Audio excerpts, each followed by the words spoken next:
дня мы узнали, что он будет боксировать с армянином, с чемпионом Армении по тайскому боксу. Вот наш основной вид спорта тоже тайский бокс. У Сыдыха была база хорошая боксерская.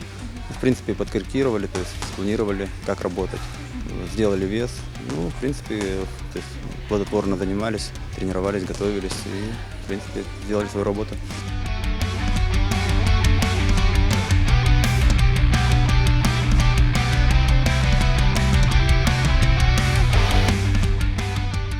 Моим соперником был представитель Армении, чемпион Армении по тайскому боксу.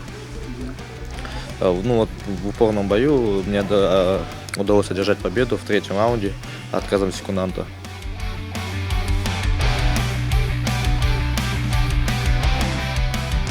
Когда выходишь на ринг, ты забываешь буквально обо всем, настолько настраиваешься на бой, и у тебя одна мысль только победить.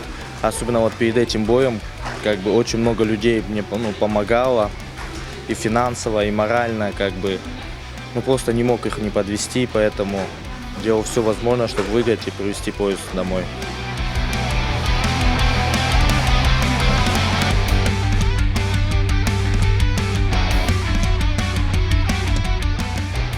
В UFC попасть туда, это для меня такая самая большая цель в жизни.